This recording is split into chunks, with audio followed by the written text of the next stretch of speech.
मंगलमय मंगलकरण वीतराग विज्ञान नमो ताहि जाते अरहंतादिमा जो विद्यादि सागर सुधी जो विद्यादि सागर सुधी गुरु हैं हितैषी शुद्धात्म में निरत नित्य हितोपदेशी वे पाप भीष्म ऋतु में जय सयानी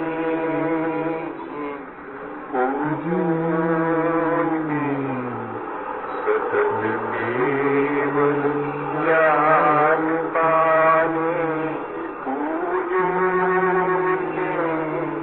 सतत केवल ज्ञान पाने। बोले भगवान महावीर स्वामी की, आचार्य कुंद कुंद स्वामी की, आचार्य गुरुवर विद्यासागर मुनि महाराज।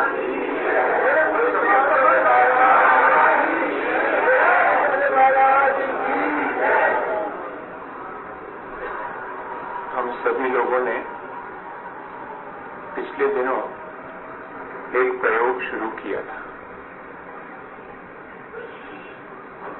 हम अपने जीवन को अच्छा बनाने के लिए निरंतर विचार कर रहे हैं और यदि उसके साथ हम प्रयोग भी शुरू करें तो विचारों में दृढ़ता भी आएगी और वे विचार हमारे जीवन को परिवर्तित करने में मदद भी देंगे। क्योंकि विचार सभी करते हैं, पर उन विचारों से अपने जीवन में परिवर्तन की कोई प्रक्रिया करना ये बहुत थोड़े से लोग करते हैं। विचारों को अपने आचरण में कन्वर्ट करना, विचारों को या कि ज्ञान को आचरण बना लेना वास्तव में आज के समय में बहुत जरूरी है। हमारे पास श्रेष्ठ विचार हैं लेकिन हमारा आचरण श्रेष्ठ नहीं हो पाता, तो हमें दोहरा जीवन जीने के लिए मजबूर होना पड़ेगा। विचारों में श्रेष्ठता है लेकिन आचरण में मलिनता है, जिसको अपन कहते हैं कि कथनी कुछ और है और करनी कुछ और है।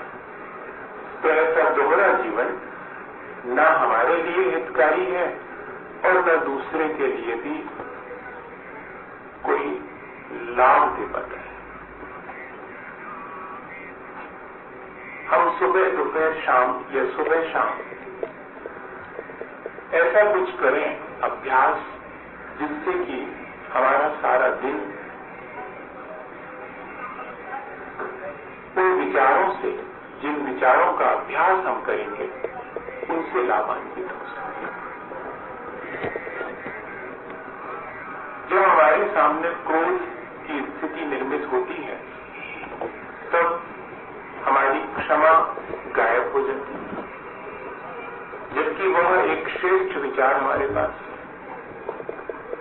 लेकिन जब क्रोध के निमित्त मिलते हैं तो मेरा वह विचार, जब दूसरे की बढ़ती देख करके मुझे हर्षित होना चाहिए ऐसा मैं विचार करता हूं, पर होता ये है कि मेरे भीतर ईर्ष्या जागृत हो जाती है। जब किसी दीनहीन कष्ट में पड़े हुए व्यक्ति को देखता हूं तो विचार तो ये है कि मेरे भीतर दया और करुणा आनी चाहिए, लेकिन होता ये है कि मैं उस दीनहीन व्यक्ति से घृणा कर बैठता। जब दुर्जन का मुझे मिलता है, मार्ग पर चलने वाले को देखता हूं तो मेरा मन आपे से बाहर हो जाता है, बड़े क्षोभ को प्राप्त हो जाता है। होना तो ये चाहिए था कि मेरा साम्य भाव बना रहे। इस तरह मैं देखता हूं कि अपने विचारों को मैं ठीक से क्रियान्वित नहीं करता। विचार तो मेरे पास है, तब ऐसा क्या करूं जिससे कि मैं अपने विचारों को समय पास कर क्रियान्वित भी कर सकूं। उसके लिए जरूरी है कि सुबह और शाम हम शांति से बैठें और इस बात का अभ्यास करें। जैसे कि कोई रियाज करता है, तब जाकर के वो कोई भी इंस्ट्रूमेंट लेकर के बैठ जाए तो स्वयं भी मग्न हो जाता है और उसे सुनकर के लोग भी मग्न हो जाते हैं। संगीत की रियाज करने वाला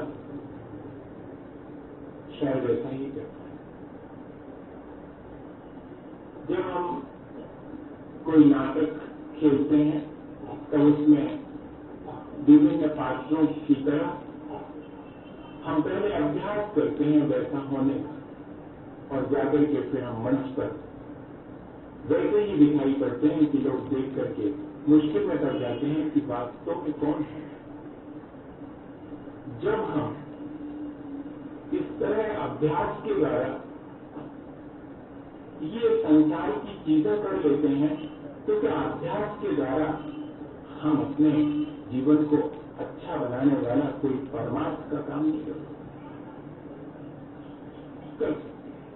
ये विश्वास, ये कॉन्फिडेंस हमारे भीतर पहले आना चाहिए, तब फिर हम इस प्रयोग को कर पाए। हमने पिछले दिनों विचार किया है कि जरूरी है इस तरह का प्रयोग करने के लिए एक निश्चित स्थान होना चाहिए, फिक्सेशन ऑफ प्लेस, एक ऐसा क्षेत्र जहां मैं अपने प्रयोग को कर सकूं, जहां डिस्टर्बेंसेस कम हो। क्योंकि मैं कोई भी चीज का अभ्यास करूं तो उसके लिए बाह्य वातावरण भी मेरे लिए पहले शुरुआत में अनुकूल ही होना चाहिए। तो एक ऐसा स्थान हम चुन ले रहे। हम लोग घर में किचन तो काम करते हैं, ड्राइंग रूम, बेडरूम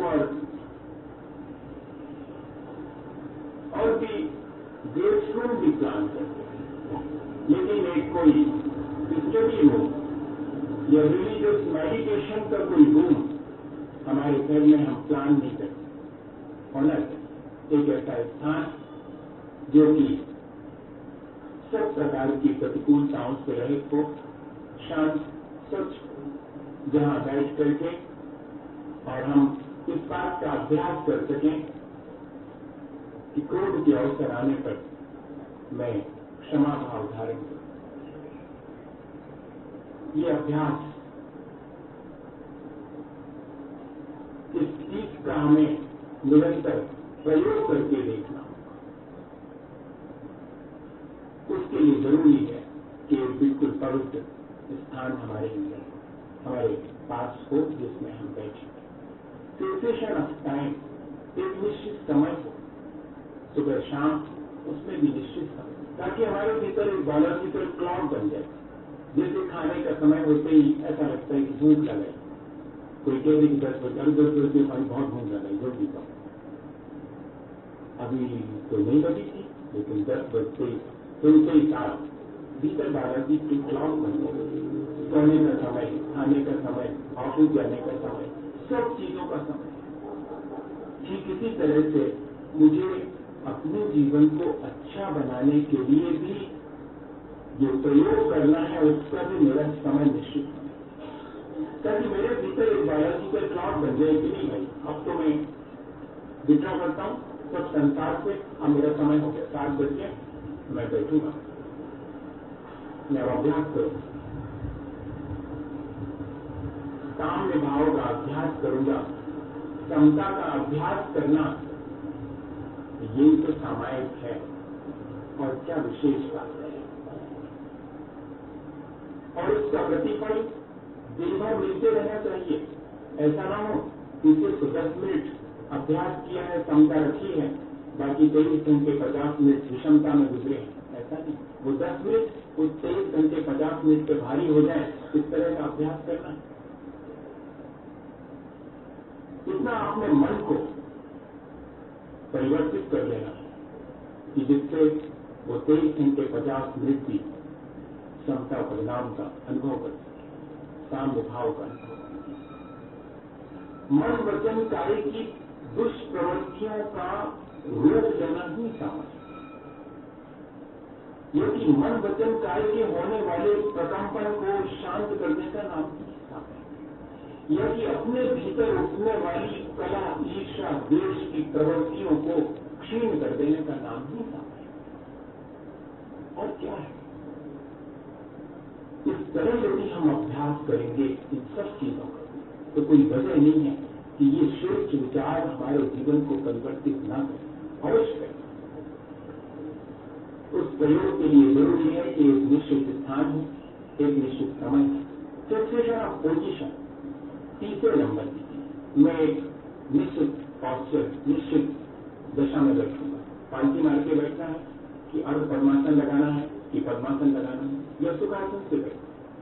जो मुझे इजी हो, जिसमें कि मुझे बार बार 10 मिनट के अंदर 10 बार मुझे बदल लाना पड़े, मैं आसानी से बैठ सकूं, ज्यादा देर तक मैं शरीर के विकल्प से मुक्त हो सकूं, मुझे शरीर की चेष्टा बार बार न करनी पड़े, मेरा मन बार बार परिवर्तित ना हो शरीर की क्रियाएं करने के लिए। इसके लिए जरूरी है फिक्सेशन ऑफ पोजीशन, एक निश्चित अवस्था में बैठ जिसमें आपको अच्छा लगता है। सबसे अच्छा है सुखासन, अर्धी पट्टी मार के बैठ। और उसके बाद फिक्सेशन ऑफ मंत्र। हम पदक, पिंडक, रूपक, रूपातीत इन ध्यान की चर्चा फिर कभी करेंगे। अभी तो सिर्फ अपन ये विचार करना है अपने लिए कि मुझे अपने समता परिणाम कैसे बनाना है। इसके लिए इतना ही पर्याप्त है कि किसी एक मंत्र को हम चूज कर लें, ताकि उस मंत्र में हमारा अभ्यास आसान हो। बार बार मंत्र बदलने से और उतना कंसंट्रेशन नहीं हो पाता, और वो कंसंट्रेशन हमें ज्यादा लाभ भी नहीं देता यदि हम बार बार ऑब्जेक्ट बदलते हैं। एक ही ऑब्जेक्ट पर और हम अपना कंसंट्रेशन करेंगे। इसलिए कोई एक मंत्र, चाहे नमोकार मंत्र हो, चाहे नमोकार मंत्र से रिलेटेड और भी कोई मंत्र हो, अनंत सिद्ध, अति अवसा नमः, ओम नमः सिद्धेभ्यः नमः, ओम नमः, इतना ही पड़ेगा। जो भी आपको तय करना हो एक बात तय करिए। ऐसा ना हो हम नमोकार की एक जाप देते हैं, एक जाप पारसनाथ भगवान की देते हैं, एक जाप आदिनाथ भगवान की देते हैं, एक जाप फलाने की देते हैं, एक जाप हमारे आपके नाम की और इतनी सारी जाप देते हैं। हम 10 जाप देते हैं, लेकिन 10 जाप देने के बाद भी हम वही के वही हैं। कोई परिवर्तन हमारे भीतर नहीं आया। मैं ये नहीं कह रहा हूं कि कल से जाप देना बंद कर, मैं ये कह रहा हूं कि कल से ठीक से जाप देना शुरू कर। जिन चीजों से हमें लाभ ना हो, हम क्या करते हैं, उन चीजों को और बढ़िया से करते हैं या छोड़ देते हैं। दुकान ठीक से नहीं चलती तो क्या बंद कर देते हैं? ग्राहक क्या चाहता है ये ऑब्जर्व करते हैं, किस तरह से उसको मैं अपनी चीज थमाऊं, इस बात की जुगत लगाता हूं। हाँ, दुकान तो वहां जब ये सारी चीजें हम आसानी से कर लेते हैं, तो यहां भी तो वैसा ही है। किस तरह से मैं अपने इन प्रक्रियाओं को करूं, चाहे जाप की प्रक्रिया हो, चाहे पूजा पाठ की प्रक्रिया हो, मैं किस तरह उसे करूं जिससे कि मुझे लाभ ज्यादा मिले। ऐसा विचार करके और हम इस प्रक्रिया को शुरू करें। 4 चीजों का ध्यान रखना है शुरुआत में, बाद में तो कोई आवश्यकता नहीं। अभ्यास हो जाने के बाद तो फिर चौपाट पे बैठ जाएंगे, तब भी मन सदा हुआ है, कोई हमारे डिस्टर्ब नहीं करता। लेकिन जब तक हमारा मन नहीं कर रहा है, तब तक बाहर के डिस्टर्बेंसेस हमें डिस्टर्ब कर सकते हैं। ये सोच करके हमने फिक्स कर लिया है एक स्थान हमने फिक्स कर लिया है, टाइम हमने फिक्स कर लिया है, अपनी बैठने की स्थिति को, और हमने फिक्स कर लिया है मंत्र को। 4 चीजें फिक्स करनी, और उसके बाद अब हम शुरू करते हैं। सबसे पहले रिलैक्सेशन, इसके बाद कंसंट्रेशन, फिर मेडिटेशन। ये प्रक्रिया है। सबसे पहले तो रिलैक्सेशन किसे कहते हैं? एक उदाहरण से बता दूं आपको। शाम को जब दुकान बंद करने लगते हैं या बढ़ाने लगते हैं, जिसको बोलते हैं ना, बंद नहीं करते हैं, दुकान थोड़ी बंद की बढ़ाई जाती है। शाम को वापिस लौट रहे हैं, और पुरुषार्थ जितना हो सका हमसे उतना हमने करा, अब लौट रहे क्या करते हैं? अब जितना भी आया है उस सबको काउंट भी तो करना है, कितना आया। तो जब काउंट करते हैं तब क्या सबके सामने करते हैं?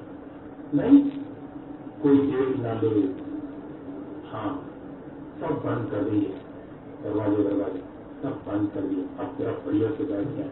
अभी तक तो व्यस्त थे बहुत, अब बिल्कुल अच्छे से बैठे, रिलैक्स के मूड में है। ये तो रिलैक्सेशन, बिल्कुल रिलैक्स होकर बैठे हैं। 5-5 के नोट अलग अलग रख रहे हैं, 2 अलग 25 के साथ बढ़िया से। अच्छा, बड़ा अच्छा फील होता है, नहीं होता उसका?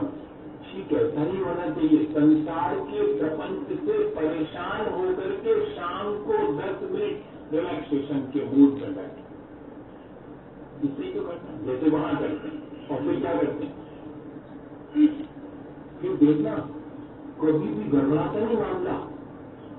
5 वाला नोट 5 वाली गड्डी में, 100 वाला नोट 100 वाली गड्डी में। और इतने नहीं, इतना कंसंट्रेशन रहता है कि जब गिनना शुरू करते हैं 100 के नोट, रिलैक्सेशन के बाद जब गिनना शुरू किया कंसंट्रेशन के साथ, 1 2 3 4 5, हेलो 5, हाँ ठीक है, वो कर लेना आप ऐसा काम। 6 7 8 9, फिर आ जाए इधर से मोबाइल, कहाँ हो, कैसे हो, बढ़िया है, महाराज क्यों बैठो, आ रहा हूँ मैं थोड़ी देर, बस बंद ही कर रहा हूँ। 11 12 13, बिल्कुल डिस्टर्ब नहीं होती संख्या। इतना कंसंट्रेशन सारे संसार के बीच में। ये कहाँ से सट गया? ये कहाँ से सट गया भैया? ये सब जाता है क्योंकि इंटरेस्ट है। ठीक ऐसे ही हम संसार के प्रपंच से घबरा करके रिलैक्स होकर के फिर कंसंट्रेट करें, नमो अनंतानम नमो सिद्धांत।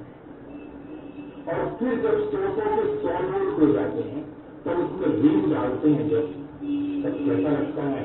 100 के 100 नोट, वही है मेडिटेशन, तो एकदम समाधि है। कैसा अनुभव होता है? बड़ा आनंद आता है। ठीक यही प्रक्रिया अपन को भी करनी है। और तब जाकर के हम अपने को जो भी सजेशन देना चाहेंगे वे सजेशन परफेक्ट होंगे।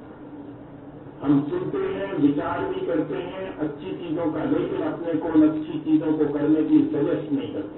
और सजेशन भी हम दूसरे से पसंद नहीं करते लेना, तब क्यों ना हम ऑटो सजेशन शुरू करें, अपने आप को सजेस्ट करें कि अब जबकि क्रोध का अवसर आएगा मैं क्रोध कर ही नहीं पाऊंगा। पूरे रिलैक्सेशन कंसंट्रेशन के बाद फिर ऑटो सजेशन, ये प्रोसीजर है। लेकिन शुरुआत में हमें एकदम जल्दी से वहां नहीं पहुंच जाएंगे। शुरुआत में तो हमें 5 दिन तक स्थान का, समय ही भूल जाएंगे। कल शुरू में तो स्थान को नहीं भूलेंगे, तब समय तो भूल जाएंगे। अरे 7:30 बजे हमको 7 बजे ध्यान करना था, 7:30 बजे काम में लग गए। नहीं, 5 मिनट कम 7 पर कोई भीतर कहने लगे कि बस समय हो गया, सामायिक का समय होने वाला, ये भीतर कोई कहने लगे तो समझना कि अब ठीक बन गया है अभ्यास। और जैसे ही बैठे और नमो अनंतानम नमो सिद्धांतम, जैसे कोई मेरे लिए कह रहा है, बहुत दूर से आवाज आ रही है, मैं धीरे धीरे बोल रहा हूं पर लगता है कि मैं नहीं बोल रहा हूं, मेरे भीतर कोई और मुझे नमो का मंत्र बोल रहा है और मैं सिर्फ सुन रहा हूं, बहुत पीसफुली सुन रहा हूं, बहुत कंसंट्रेशन के साथ सुन रहा हूं। ये बोला किसी ने, और बहुत धीमी आवाज में बोल रहा है, मुझे बहुत सावधानी से सुनना है। इस तरह हम अभ्यास करके, अभी तो सिर्फ ये अभ्यास कर रहे हैं, एकाग्र होने का अभ्यास कर रहे हैं, अभी सामने भाव का अभ्यास नहीं कर रहे हैं। अभी तो हम सिर्फ एकाग्र होकर के ही इन विचारों को अपने आचरण में तब्दील कर सकते हैं, उसके बिना नहीं कर सकते। आचार्य महाराज ने हम लोगों को ये अभ्यास 83 में ईस्वी में कर 10-15 दिन तक, फिर कहा कि बस अब अपने आप करें। यह अभ्यास अगर हो सके तो किसी गुरु की साक्षी में करें तो और अच्छे रिजल्ट आएंगे, और अगर ऐसा संभव ना हो तो अपने आप ही आप शुरू करें, लेकिन पूरे डिवोशन के साथ। हमने पहले ही कह दिया कि निर्मल दृष्टि के साथ, आत्मज्ञान के साथ आत्मलीनता अगर सदती है तो वही मोक्ष मार्ग में कार्य करेगी। वैसे तो बहुत लोग अपने किसी स्वार्थ पर बहुत ध्यान करते हैं, बहुत कंसंट्रेशन कर लेते हैं, लेकिन यहाँ हम जो चर्चा कर रहे हैं, जिस ध्यान की और जिस कंसंट्रेशन की, जिस समता भाव की, वो दृष्टि की निर्मलता और आत्मज्ञान पूर्वक ही संपन्न किया जाता है। ये ध्यान रखिए। इसलिए दृष्टि की निर्मलता के मायने हैं सत्य देवगुरु शास्त्र के प्रति श्रद्धा, और आत्मज्ञान के मायने सामान्य रूप से ले लें। आत्मज्ञान के मायने हैं मैं अपने को कर्मों से मुक्त करना चाहता हूँ, मेरा शरीर, मेरे कर्म मेरे से बिल्कुल जुड़े, चाहे लो कर्म हो, चाहे द्रव्य कर्म हो, और चाहे भाव कर्म हो, उन सब से मैं मदद हूँ। इससे बड़ा कोई आत्मज्ञान नहीं होता। यही आत्मज्ञान। इसलिए दृष्टि की निर्मलता और आत्मज्ञान के साथ फिर उसके बाद हम आत्मलीनता का अभ्यास कर रहे हैं। अभी वो आत्मलीनता क्या देगी? वो अपने आप हमें समझा देगी।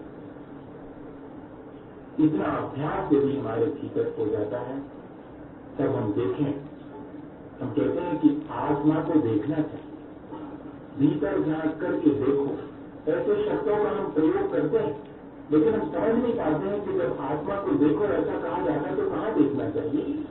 यदि भीतर देखो, जब ऐसा कहा जाता है कि सामायिक के समय भीतर देखो, आत्मा का दर्शन करो, आत्मा का बोध करो, जब ऐसा कहा जाता है तो कुछ समझ में नहीं आता। भीतर देखते हैं तो सिवाय कचरे के कुछ नहीं दिखता। झांक के देखो मतलब क्या? भीतर झांक के देखो, क्या दिखेगा? हड्डी दिखेगी, मांस दिखेगा और मज्जा दिखेगी, क्या दिखेगा? नहीं। अपने को देखने के मायने हैं मुखातिब होना अपने खुद के, अपने सामने दर्पण रख करके अपने को देखें। जैसे दर्पण में अपने को देखते हैं ठीक कैसा है, इन रिलेशन टू अदर नहीं, in relation to himself, in relation to own self.